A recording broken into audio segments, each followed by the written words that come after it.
Channel 13, live at 11, begins right now. Turn it up. I thought it couldn't happen to a nicer guy. I mean, the guy is just an incredible, likable, decent, good person who happens to be very, very funny. Turn it up. Tonight's top story with big news in the world of late-night TV. We have a News Channel 13 exclusive, a sit-down with the local man who gave Jimmy Fallon his first job in TV. Turn it up. Good evening, and thanks for joining us. I'm Jessica Layton. Jim is off tonight.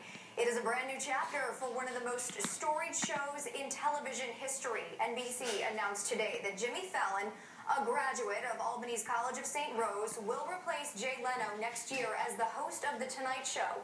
Now, long before Fallon became a household name, he began his TV career right here in Albany.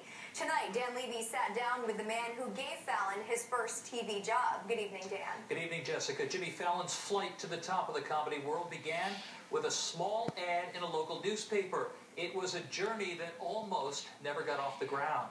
While sitting around. The year was 1994. That's when local businessman Donald Metzner decided to produce a sketch comedy program for local TV called METROLAND'S Loose Camera. And the whole point of the show was that hopefully some talented local people could use it as a stepping stone to make it in the entertainment business. And my gosh, I never in a million years thought the next Johnny Carson would come out of it. The next Johnny Carson Metzner refers to is Jimmy Fallon, then a 19-year-old student at the College of St. Rose.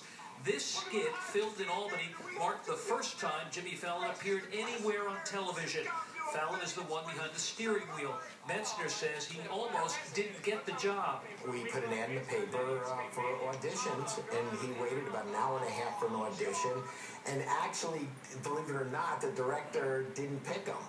And he said, I can't believe, can you give me a second chance? Metzner says Fallon gave him a tape of his stand-up routine, and he was blown away by it. I said to the director, you got to give this guy a shot on the show.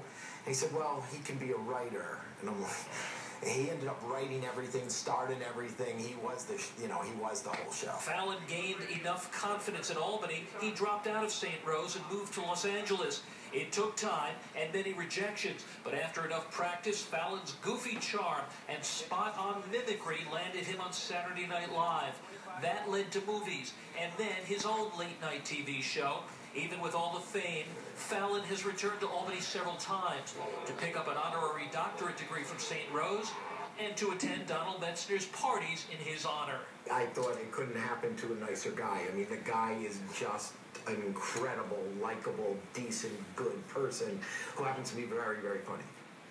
And Don Metzner is planning a party for later this summer, and he hopes Fallon will be able to attend. But given what's happened today, he'll understand if Fallon can't make it. The Tonight Show starring Jimmy Fallon begins in the spring of 2014 right here on Channel 13. When it does, they will tape it in New York City. Live, I'm Dan Levy, News Channel 13. Jess. All right, Dan, thank you. New